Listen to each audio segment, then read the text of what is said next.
The blood-red sunset painted the Montana sky as Virginia Calloway clutched her children to her chest, tears streaming down her dust-coated face. The banker's men stood before her like vultures, ready to tear apart what little remained of her life. In the spring of 1875, a widow with 4 young children had few allies in the unforgiving frontier town of Redemption Creek. "Please," Virginia begged, her voice cracking as she faced the stern-faced men in their city suits. "Don't split my children. They're all I have left in this world." The crowd that had gathered outside the small farmhouse shifted uncomfortably. Most averted their eyes, unwilling to witness a mother's heartbreak, but equally unwilling to intervene. The foreclosure notice had been served weeks ago. Everyone knew Thomas Calloway's gambling debts had left his widow with nothing but a rundown farm and mouths to feed. "Madam, we have arrangements," the banker's representative said, his voice clinically detached. "The Millers will take the older boy, and the Johnsons are willing to take the girl.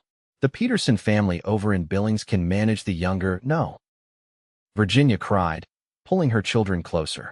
10-year-old James, 8-year-old Sarah, 6-year-old Daniel, and 4-year-old Emma clung to their mother's skirts, their small faces rigid with terror. That's when the crowd parted, and a tall figure stepped forward. The setting sun silhouetted him dramatically broad-shouldered and lean-hipped, with a worn cavalry hat casting a shadow over his features. Dust coated his leather chaps, and silver spurs clinked softly with each deliberate step. The stranger's weathered hand rose slowly into the air. "I'll take them," he said, his deep voice carrying across the suddenly silent yard. "All of them." Virginia looked up, hope and suspicion warring in her tear-filled eyes as she beheld the stranger for the first time. Yates Rourke hadn't planned on stopping in Redemption Creek for more than a drink and supplies. 6 years of drifting after the war had taught him to avoid entanglements. Yet something about the fierce determination in the widow's eyes as she shielded her children had reached past the carefully constructed walls around his heart. "And who might you be, sir?" the banker's man asked, eyeing the stranger's worn clothes and the holstered Colt at his hip. "Yates Rourke. I own the Double R Ranch north of here." It wasn't entirely a lie. He'd won the deed in a poker game 3 nights ago in Helena. He hadn't even seen the property yet, but the papers in his saddlebag were legal enough. "Mr. Rourke, this is a legal proceeding," the man continued stiffly.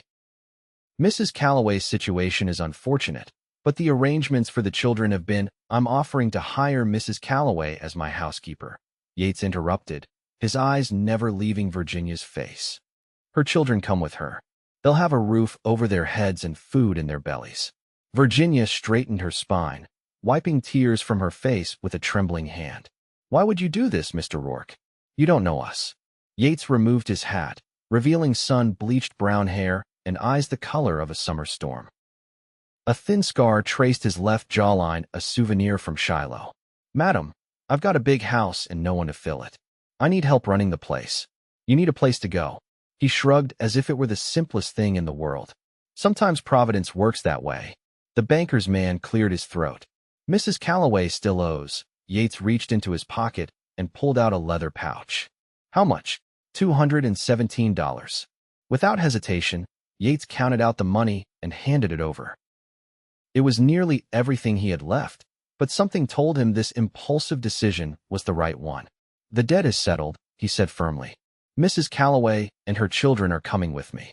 Virginia stared at the stranger who had just changed the course of their lives. Her mind raced with questions and doubts. Could she trust this man? What kind of life would her children have on his ranch? But as the alternatives crashed down around her, her children scattered to different homes, never to grow up together, she realized she had no choice. "We don't have much," she said quietly. "Just some clothes and a few family keepsakes." "Pack what matters," Yates replied. "We'll leave at first light." As the crowd dispersed and the banker's men rode away with their money, Virginia ushered her wide-eyed children into the small house that had been their home since birth. They had precious little time to decide what few possessions they could take to their uncertain future. Later that night, after the children had finally fallen asleep, Virginia stepped onto the porch where Yates sat keeping watch, his rifle across his knees. "Why?"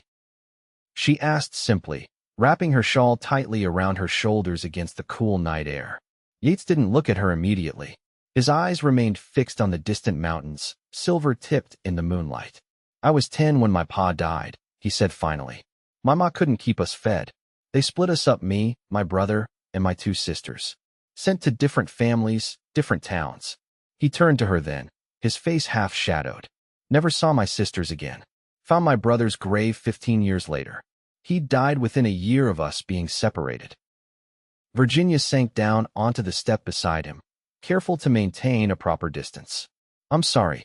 It was a long time ago, he said, though the tightness in his voice suggested the wound had never fully healed. When I heard you today, I couldn't let it happen again. Not if I could stop it. We're strangers to you, Mr. Rourke. Yates, he corrected gently. And yes, you are. But those children in there deserve to grow up together.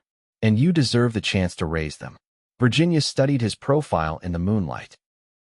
There was a hardness, their lines carved by sun and wind and sorrow, but also something gentle in the way he spoke of her children. What if your ranch isn't what you expect? She asked practically. You said yourself you've never seen it. A small smile tugged at his lips.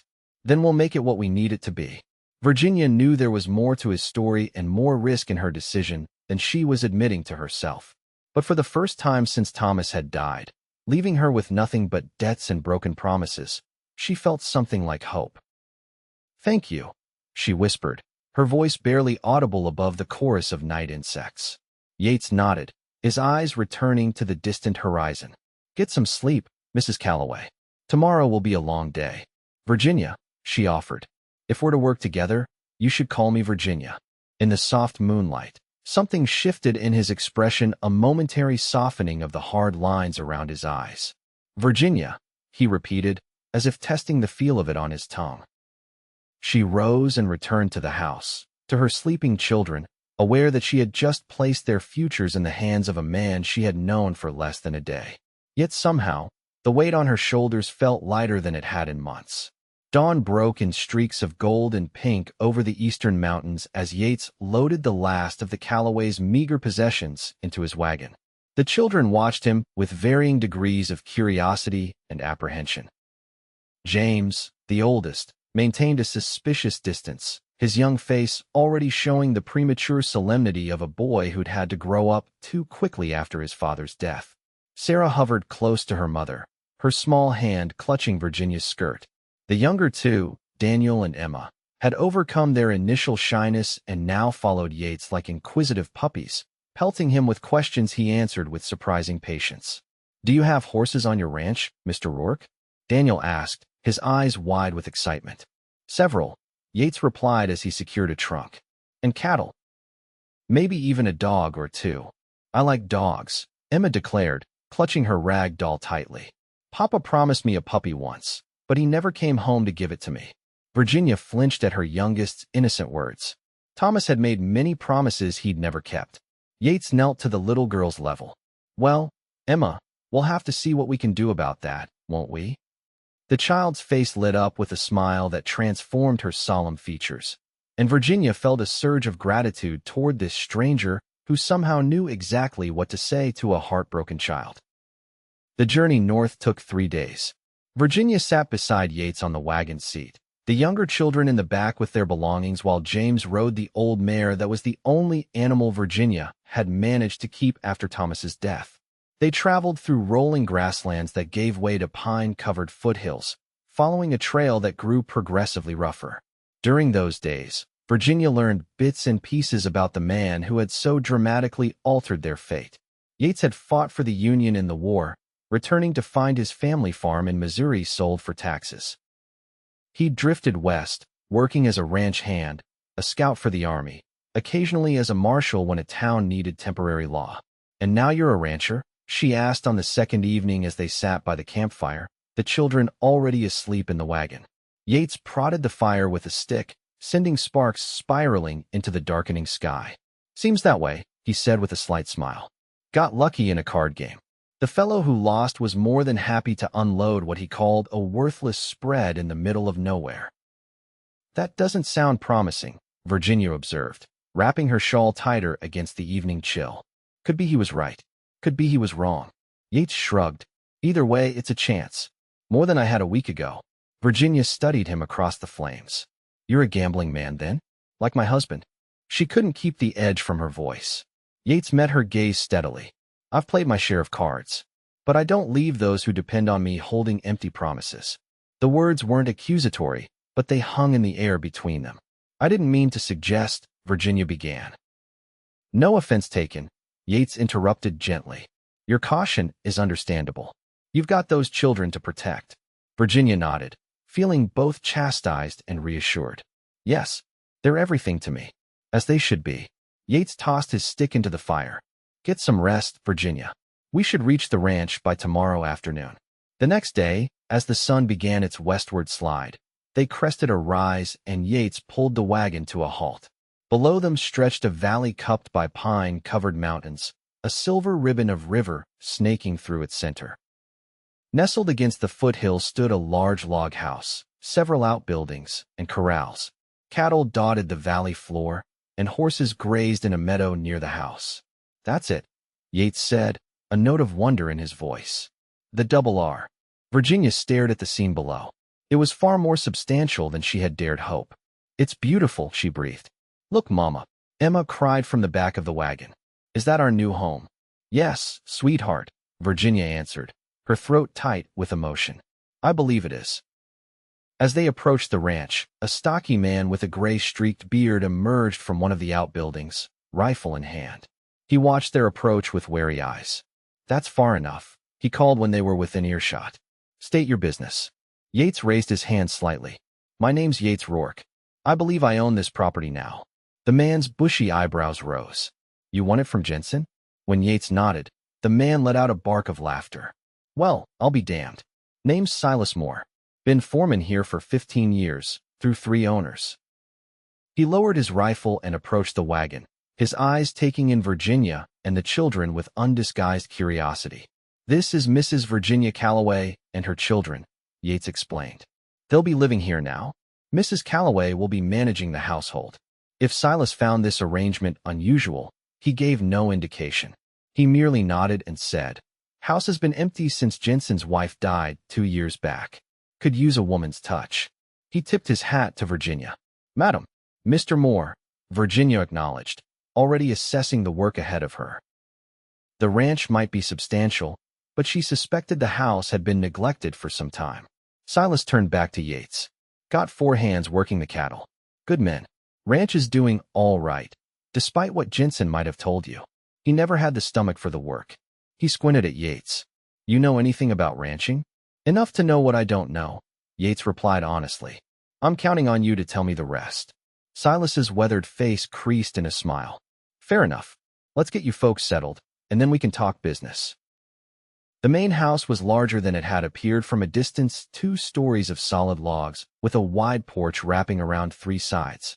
Inside, it was dusty and neglected, but surprisingly well appointed. 6 bedrooms upstairs, a large kitchen, dining room, and a spacious living area with a massive stone fireplace. The furniture was sturdy if plain, and while it needed a thorough cleaning, Virginia could immediately see the potential. It's a palace, Sarah whispered, her eyes wide as she took in the high-ceilinged main room. Virginia squeezed her daughter's shoulder. It's going to be a lot of work to get it clean, she warned. We'll help, Mama, James said, the first voluntary words he'd spoken to her all day. His young face was solemn but determined. I know you will. Virginia smiled at her oldest, relief washing through her. If James could accept this change, perhaps they all could adapt to their new life. That evening, Silas introduced them to the ranch hands Bill Winters, a taciturn older man with a limp, the Preston brothers, Luke and Mark, in their 30s and nearly identical with their red hair and freckled faces, and a young Mexican cowboy named Miguel Santos. Barely 20, but reportedly the best horseman in the territory. They shared a simple meal in the large kitchen, the men initially awkward around Virginia and the children, but gradually warming as the evening progressed. Virginia could sense their relief at having an owner present again, especially one who seemed to respect Silas's expertise. After the hands departed to their bunkhouse and the children were settled in their new rooms, Virginia found Yates on the porch, staring out at the moonlit valley. It seems you didn't gamble so poorly after all, she said, coming to stand beside him at the railing. Appears not, he agreed. though I suspect Jensen would have told a different story if he'd stayed sober enough to run the place properly. Virginia gathered her courage to ask the question that had been troubling her since their arrival. Mr. Rourke Yates, what exactly is my position here? You told Silas I would be managing the household, but isn't that what we agreed? Yates turned to face her, his expression unreadable in the shadows. Yes, but I need to understand the terms. Am I employed? Am I? She hesitated, unable to voice her deeper concern. Yates seemed to read her thoughts. You're not indentured, Virginia. You don't owe me for paying your husband's debts. You and your children have a home here for as long as you want it. In exchange, you'll manage the household. I'll provide a fair salary for your work. Relief flooded through her. Thank you. I needed to hear that. I understand. His voice was gentle. Trust is earned, not given. I don't expect you to trust me yet. Virginia nodded, grateful for his understanding. And the children? They're your children. I hope they'll be happy here, but I make no claim on them. He paused, though I wouldn't object if they wanted to learn about ranch life. James is old enough to start learning, if he's interested. He'd like that, I think, Virginia said. He's needed a man's guidance. A comfortable silence fell between them, filled only with the night sounds of the valley, the distant lowing of cattle, the chorus of insects, the soft hooting of an owl. It's peaceful here, Virginia observed. It is. Yates's voice held a note of wonder, as if peace was something he hadn't experienced in a very long time. Good night, Virginia. Tomorrow, we begin making this place a home. Good night, Yates. She turned to go, then paused. And thank you for everything. In the weeks that followed, the ranch house was transformed under Virginia's determined efforts. Windows that had been grimy for years now sparkled in the sunlight. Floors were scrubbed, furniture polished, and curtains sewn from fabric purchased on Yates's first trip into the nearest town. The children adjusted to their new surroundings with the resilience of youth. Emma quickly adopted a stray puppy that wandered onto the property, naming him Scout. Daniel became Miguel's shadow, fascinated by the young cowboy's skill with horses. Sarah discovered a joy in cooking, spending hours in the kitchen learning from Virginia and occasionally experimenting with recipes of her own. James, initially the most reserved, gradually formed a bond with Yates. The boy had a natural affinity for horses, and Yates began teaching him to ride properly, to rope, and to understand the rhythms of ranch life.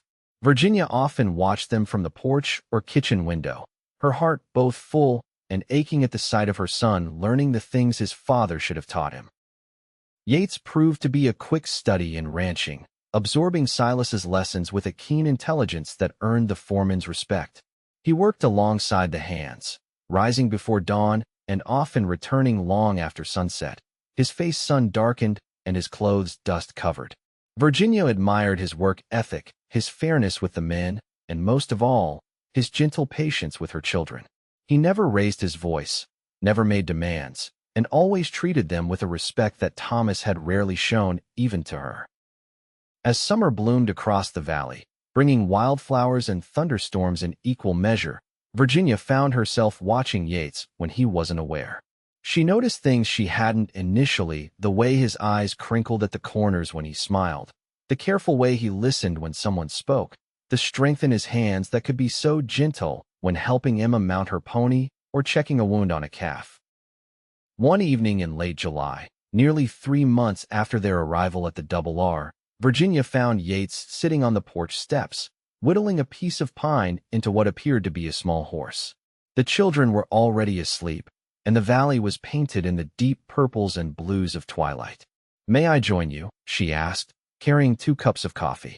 Yates looked up with a smile that quickened her pulse. "Always." She handed him a cup and settled beside him, smoothing her skirt. "What are you making?" "A horse for Emma's birthday next week." He turned the small carving in his hands. "Not sure I've got the legs right yet." Virginia examined the piece. "It's beautiful. She'll treasure it." "You think so?" There was an unexpected vulnerability in his question. "I know so." Virginia sipped her coffee, gathering courage for what she wanted to say. Yates sighed. "I want to thank you for all you've done for us. Not just taking us in, but the way you've been with the children. Especially James." Yates set down his whittling knife. "He's a good boy. Smart. Going to be a fine man someday." "Yes, he is." Virginia hesitated. He told me yesterday that when he grows up, he wants to be like you. Yates looked startled, then deeply moved. I don't know what to say to that.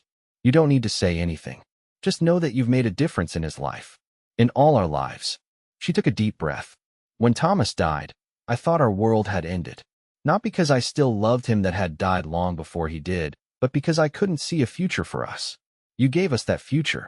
Virginia, Yates said softly, setting down his coffee. You've given me something too. Before you and the children came here, I was just drifting. Even winning this ranch was just another roll of the dice.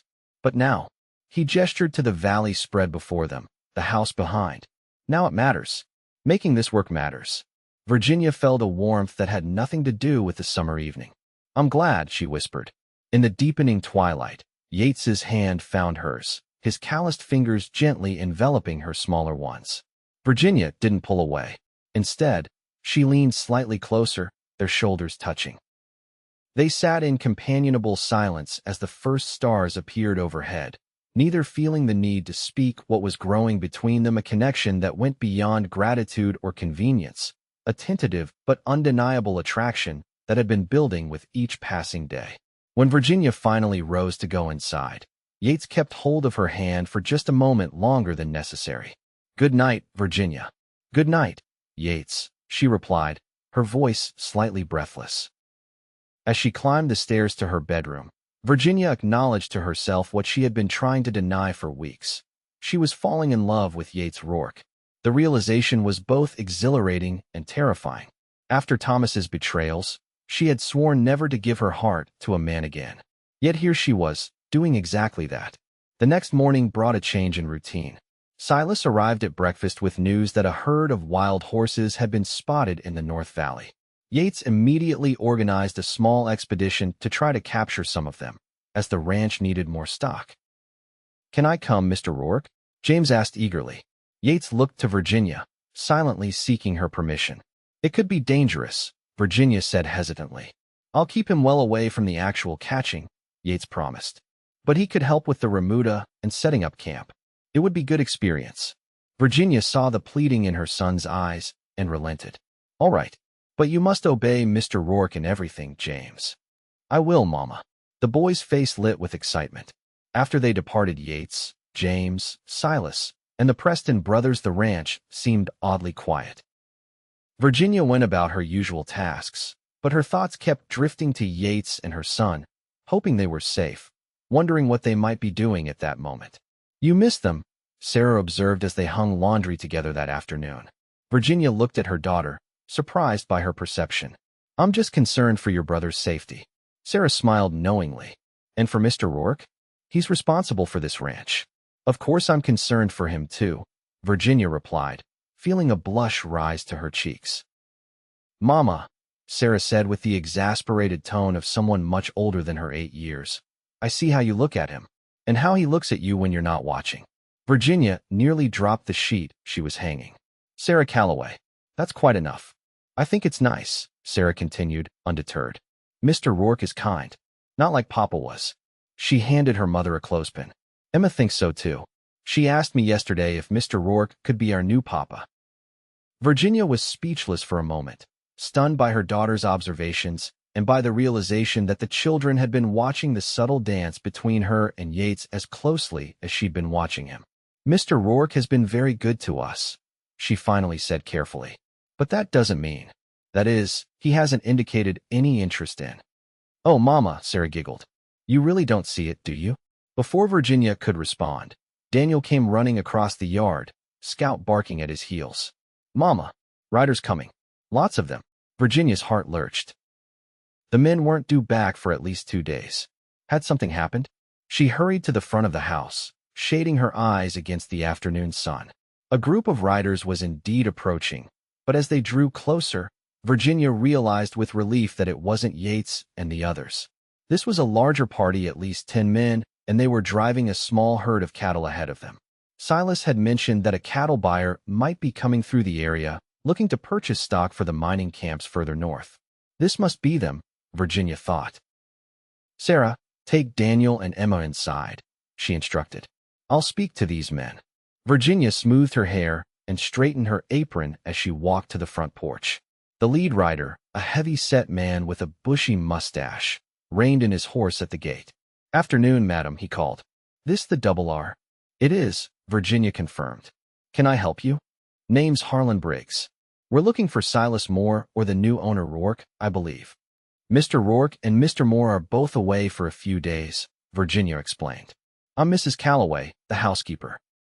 "Is there something I can help you with?" Briggs frowned, clearly disappointed. "Was hoping to discuss buying some cattle. We're heading up to the mining camps, and they're paying top dollar for beef." Virginia hesitated.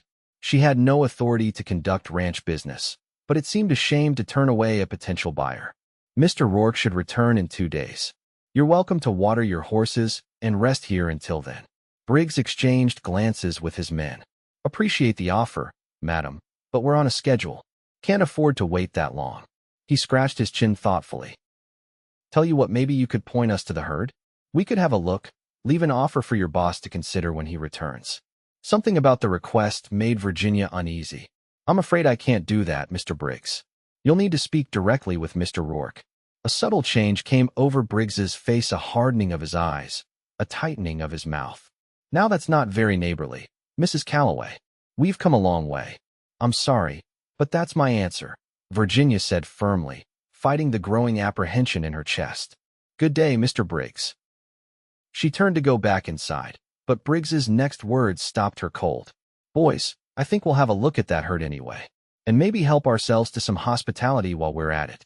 Virginia whirled around to see Briggs and his men dismounting, their expressions now openly hostile.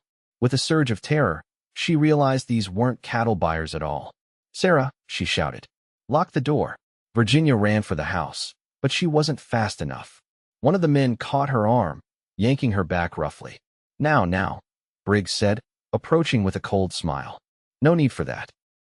We just want to talk business." "Let go of me," Virginia demanded, struggling against her captor's grip. From inside the house came Sarah's frightened voice. "Mama, your children in there?" Briggs asked casually. "Might be best if you tell them to come out. Wouldn't want anyone getting hurt if things get complicated." Virginia's mind raced. The ranch hands were out working the southern pastures. There was no one to help them. "What do you want?" she asked, trying to keep her voice steady. "This ranch has some of the best grazing land in the territory," Briggs said. "And some fine cattle. My employer has had his eye on it for some time. Jensen was supposed to run it into the ground so we could buy it cheap, but then he lost it in that card game." His smile disappeared. "That complicates things. Your employer? Malcolm Blackstone. Owns most of the valley to the east. He doesn't like competition." Virginia's mind flashed to a conversation she'd overheard between Yates and Silas about a neighboring rancher who'd been pressuring smaller operations to sell out. "Mr. Rourke won't sell," she said with more confidence than she felt. "Everyone has a price, Mrs. Calloway, or a breaking point." Briggs nodded to his men. "Search the house. Find the deed." As 2 men headed for the porch, the front door burst open and Daniel appeared, brandishing Yates's spare rifle. "Leave my mama alone," he shouted, the weapon wavering in his small hands. "Daniel, no," Virginia cried. Briggs laughed. "Look at the little man. Put that down before you hurt yourself, boy." The distraction was enough for Virginia to wrench free from her captor. She ran to Daniel, pushing the rifle's barrel toward the ground. "Go back inside," she ordered. "Take care of your sisters." "But Mama, now, Daniel." The boy reluctantly retreated, and Virginia turned to face Briggs again. "You won't find the deed here. Mr. Rourke keeps his important papers with him." It was a lie the deed was locked in Yates's desk drawer, but Briggs couldn't know that. "Then I guess we'll just have to wait for him to return," Briggs said, his tone menacing. "Make ourselves comfortable in the meantime." For the next several hours, Virginia and the children were held in the main room of the house, while Briggs's men ransacked the place, searching for the deed and helping themselves to food and whiskey. Virginia kept the children close, trying to shield them from the worst of the men's crude behavior. As night fell, her fear grew. What would happen when Briggs realized she had lied about the deed? What would these men do to her and the children when darkness gave them cover? Her opportunity came just after sunset. Most of the men had moved outside to make camp, leaving only 2 guards in the house.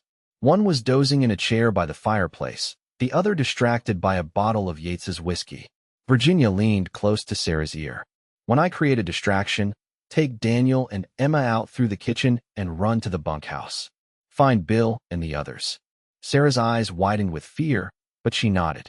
Virginia rose casually and moved toward the kitchen, as if to check on something. The alert guard watched her suspiciously but didn't stop her.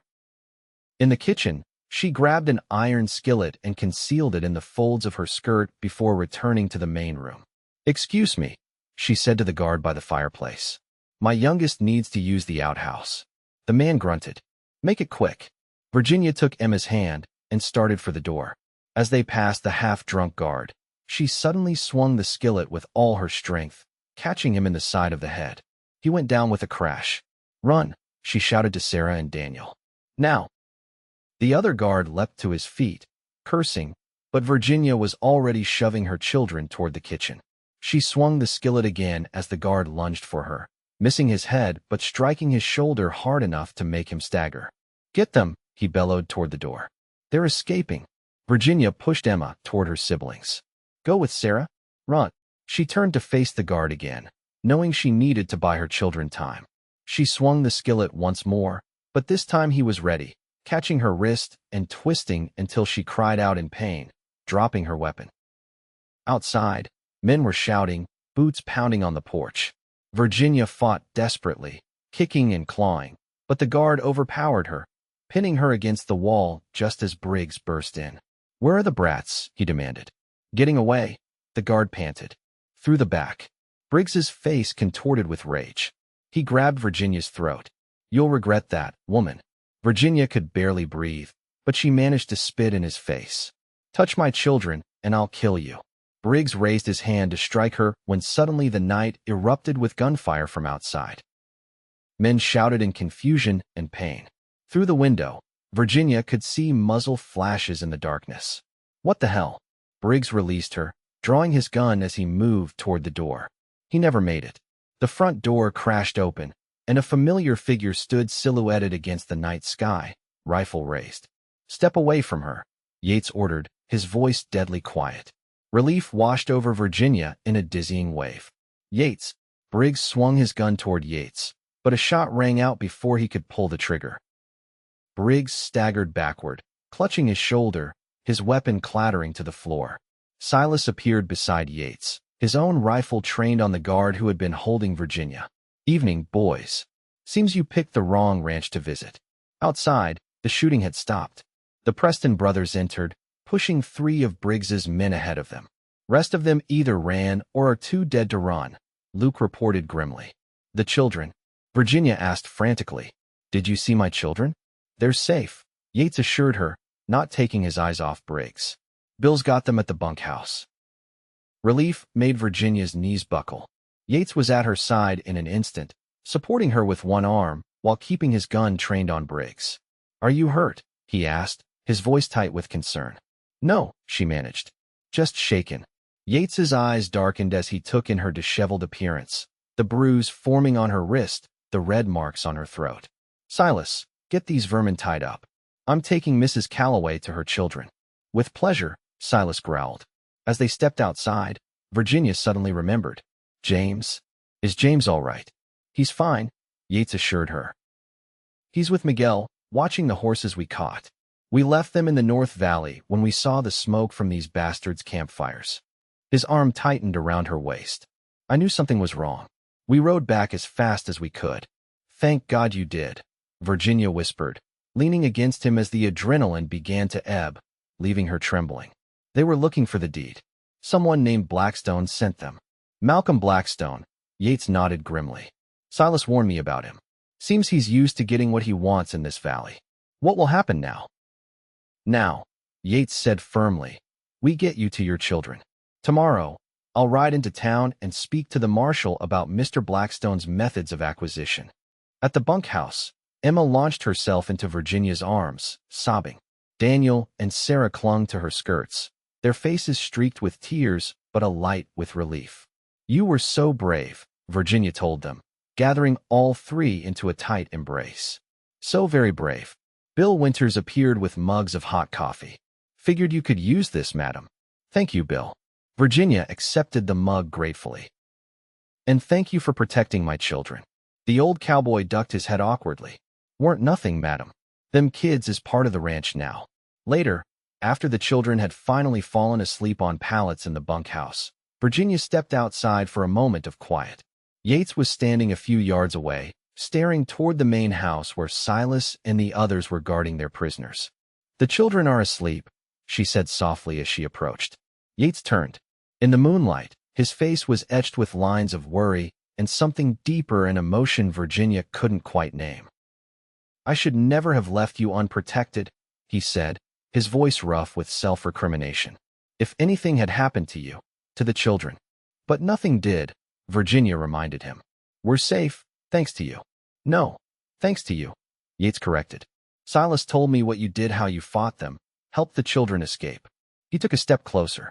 You're the bravest woman I've ever known, Virginia Calloway. Something in his tone made her heart race. I was terrified, she admitted. But I couldn't let them hurt my children. A mother lioness, Yates murmured, reaching out to gently touch her cheek. When I saw that man's hands on you, He broke off, his jaw tightening. I've never wanted to kill a man more. Virginia caught her breath at the intensity in his eyes. Yates. He withdrew his hand, as if suddenly uncertain. I'm sorry. This isn't the time.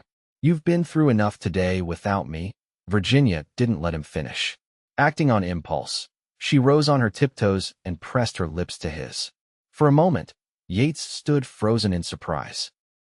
Then his arms came around her, pulling her close as he returned the kiss with a fervor that left her breathless. When they finally parted, Yates rested his forehead against hers. I've wanted to do that for months, he confessed. Why didn't you? Virginia asked, her hands still resting on his chest, feeling the strong, steady beat of his heart. I was afraid, he admitted. Afraid you'd think I was taking advantage of your situation. Afraid you weren't ready to trust a man again after what your husband put you through. Virginia smiled softly. I was afraid too. Afraid to admit, even to myself, how much you've come to mean to me. How much you've come to mean to all of us. Yates brushed a strand of hair from her face, his touch tender. When I saw those men at the house, when I thought of what might have happened, I realized I couldn't wait any longer to tell you how I feel. He took a deep breath. I love you, Virginia. You and those children have become everything to me. Tears welled in Virginia's eyes. We love you too, Yates. Even James, though he'd never admit it. Yates chuckled, then grew serious again. I want to build a life with you, Virginia. A real life, not just an arrangement of convenience. But only if that's what you want to. It is, Virginia whispered. More than anything. Their second kiss was gentler than the first, but filled with promise, the promise of a future together, of healing old wounds and creating new memories. When they returned to the bunkhouse hand in hand, Virginia felt a peace she hadn't known in years.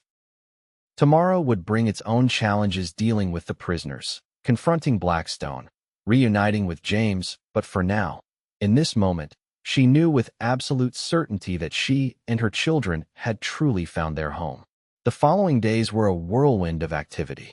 The marshal from the nearest town arrived with deputies to take Briggs and his surviving men into custody. Yates and Silas provided detailed statements about the attack, and Virginia testified to the men's actions and threats. This isn't the first complaint I've had about Blackstone, the marshal confided to Yates as they stood on the porch watching the prisoners being loaded onto a wagon. But it's the first time I've had enough evidence to do something about it. Will it be enough? Virginia asked, joining them. She had sent the children to help Miguel with the horses, wanting to shield them from the sight of the men who had terrorized them. With your testimony, and those men likely to turn on Blackstone to save their own necks? Yes, madam. I believe it will, the marshal assured her. Blackstone's powerful, but the territorial governor doesn't look kindly on men who hire gunmen to intimidate honest settlers. After the marshal departed with his prisoners, life on the double are gradually returned to normal. James came home, thrilled with the wild horses he and Yates had captured and full of stories about their adventure. He seemed to stand taller, speak more confidently, as if his time with Yates had accelerated his journey toward manhood. Virginia and Yates were careful to keep their changing relationship discreet around the children and the ranch hands, though Silas's knowing looks suggested the foreman wasn't fooled. They stole moments together when they could, a touch of hands while passing in the hallway, A private conversation on the porch after the children were asleep, a lingering look across the dinner table. 2 weeks after the attack, as summer began to mellow toward autumn, Yates suggested a Sunday picnic by the river.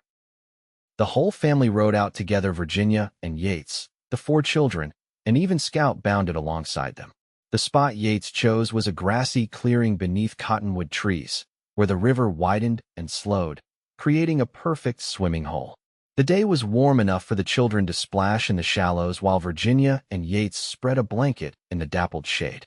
"It's beautiful here," Virginia said, watching Emma and Daniel engage in a water fight, while Sarah attempted to teach Scout to fetch a stick from the river. James, trying to maintain his newfound dignity, sat on a rock nearby, pretending to be above such childish pursuits but clearly enjoying the spectacle. "I found it the day after we arrived," Yates said, stretching out beside her. "Thought it might be a good place for family outings." He reached for her hand. "Our family." Virginia's heart swelled at the words. "Our family," she repeated softly. Yates sat up, suddenly seeming nervous. "Virginia, there's something I've been wanting to ask you." She turned to face him, aware that her pulse had quickened. "Yes." "These past months with you and the children, they've been the happiest of my life. I never thought I'd find a place to belong again, not after the war, not after losing my own family." He took both her hands in his. "But I've found that with you." Virginia could barely breathe. "Yates, I love you, Virginia Calloway. I love your strength, your kindness, your fierce devotion to your children. I love the way you've turned that house into a home. I love watching you with the children, seeing the way they're blooming under your care." His voice grew husky with emotion. "And if you'll have me, I want to spend the rest of my life loving you." Tears blurred Virginia's vision as Yates reached into his pocket and withdrew a small gold ring. "It was my mother's," he explained. "The one thing I kept all these years." He looked into her eyes, his own bright with hope and vulnerability. "Virginia, will you marry me? Will you let me be a father to your children, a husband to you, for all the days we have left?" Virginia was momentarily speechless, overwhelmed by the depth of emotion his words stirred in her. After Thomas, she had believed that part of her life was over, that love and marriage were luxuries she could no longer afford as she focused solely on her children's survival. Yet here was this man, this remarkable man who had saved them in more ways than one, offering her a second chance at happiness. "Yes," she whispered, tears spilling down her cheeks. "Yes, Yates, I'll marry you." His face lit with joy as he slipped the ring onto her finger, then drew her into his arms for a kiss that promised a lifetime of love. A whoop from the riverbank broke them apart. They turned to see James standing there, grinning broadly. "It's about time," the boy called. The other children looked up from their play, confused by their brother's excitement. "James Calloway, were you spying on us?" Virginia asked, though she couldn't muster any real indignation through her happiness. "Not spying, just checking," James replied, wading out of the water. "Mr. Rourke asked my permission last week. Said it was the proper thing to do, since I'm the man of the family." Virginia looked at Yates in surprise. "You did?" Yates shrugged, a slight blush coloring his weathered cheeks. "Seemed right. Wanted all of you to be part of this decision." James reached the blanket, dripping water everywhere. "I told him yes, but only if he promised to teach me everything he knows about horses and cattle, and how to shoot straight." "Did you now?" Virginia raised an eyebrow at her son, who suddenly looked less certain of himself. "And to always be good to you, Mama," James added quickly. "That was the most important part." Virginia's heart melted. She held out her arms, and after a moment's hesitation, clearly calculating the indignity of a public embrace against his mother's happiness, James stepped into them. "I love you, James," she whispered. "Love you too, Mama," he mumbled against her shoulder. Then he pulled away, turning to Yates with solemn eyes. "So I guess you'll be our pa now?" Yates held the boy's gaze steadily. "If you'll have me, yes. But I won't try to replace your father, James. A boy needs to remember where he came from." James considered this, then nodded. "That's fair." He stuck out his hand with grave formality. "Welcome to the family, sir." Yates shook the offered hand, matching the boy's seriousness. "Thank you, James. I'll do my best to deserve it." By now, the other children had noticed the commotion and came running up from the river, Scout barking excitedly at their heels. "What's happening?" Sarah demanded. Why is James shaking hands? Virginia held up her hand, showing them the ring. Mr. Rourke has asked me to marry him, and I've said yes. Emma's eyes widened. Does that mean he'll be our papa now? If that's what you'd like to call me, Yates said gently, I'd be honored. Emma launched herself at him without hesitation, her small arms wrapping around his neck. I've been wishing for a new papa, she confided loudly. One who doesn't go away and never come back. Virginia saw Yates's eyes grow suspiciously bright as he hugged the little girl. I'm not going anywhere, Emma. I promise. Daniel approached more cautiously. Will we still live at the ranch? Of course, Yates assured him. This is our home. And Scout can stay too? Scout is part of the family, Yates confirmed, reaching out to ruffle the boy's hair. Sarah, always the most thoughtful of the children, studied Yates intently. Will you make Mama cry like Papa did? A pained silence followed her blunt question. Virginia started to intervene, but Yates held up a hand. That's a fair question, Sarah, he said, meeting the girl's serious gaze. I can't promise I'll never do anything to upset your mama.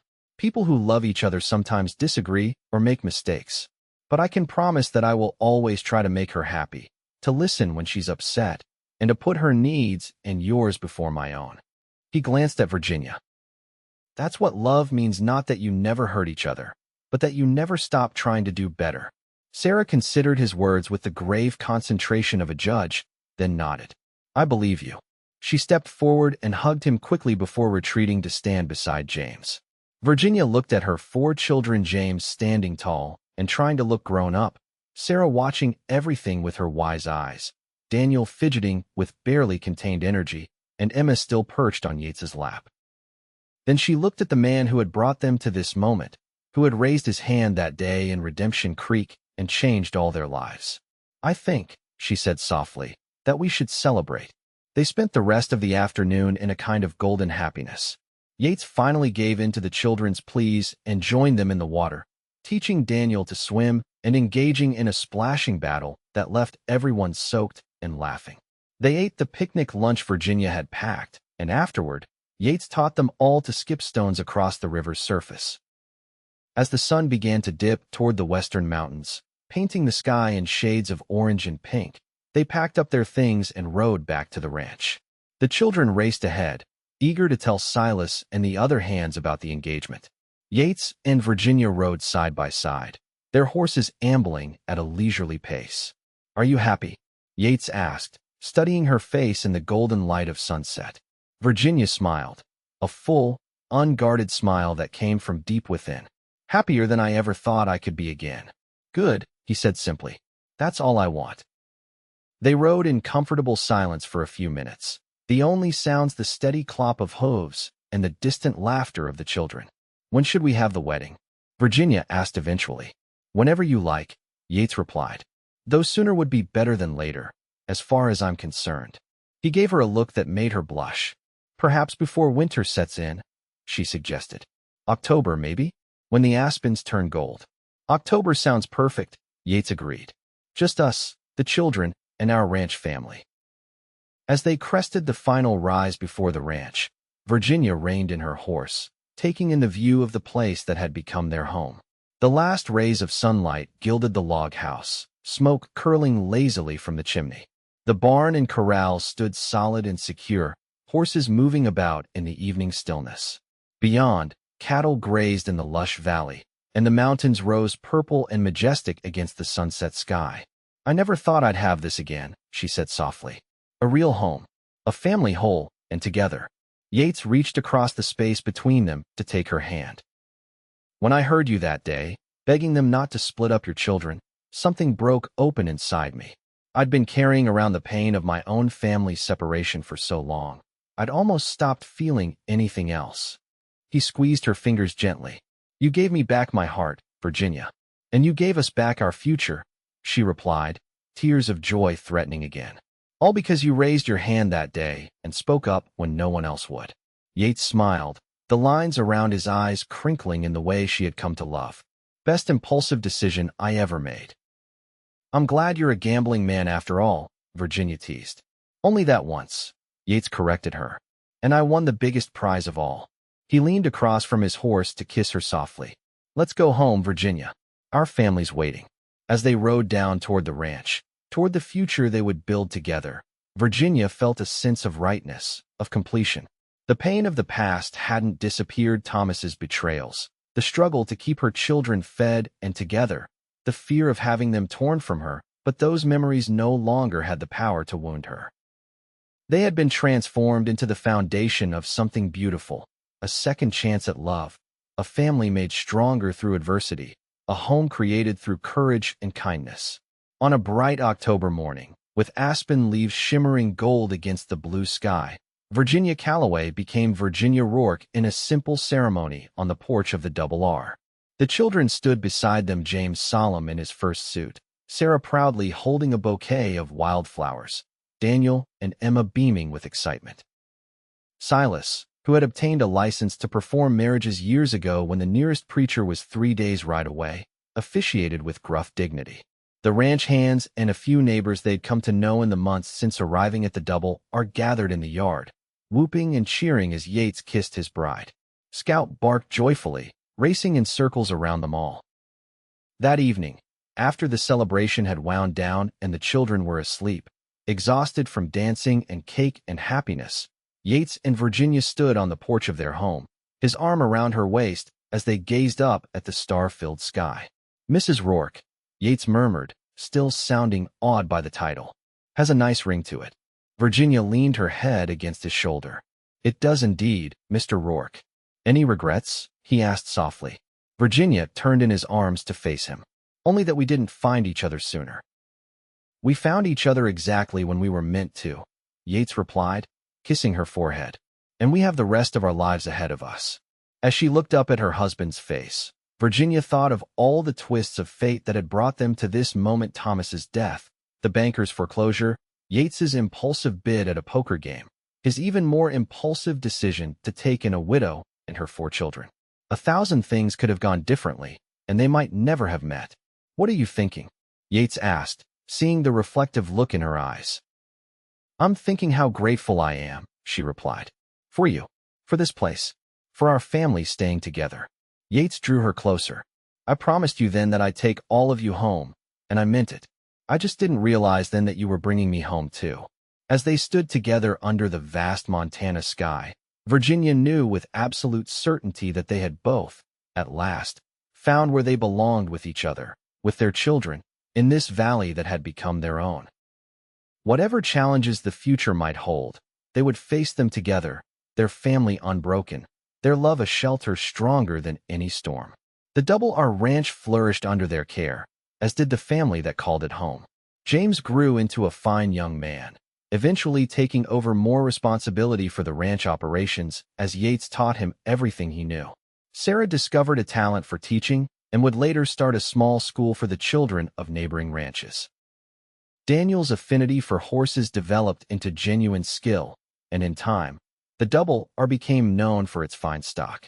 Emma, the baby of the family, retained her sunny nature and love of animals, becoming the ranch's unofficial veterinarian.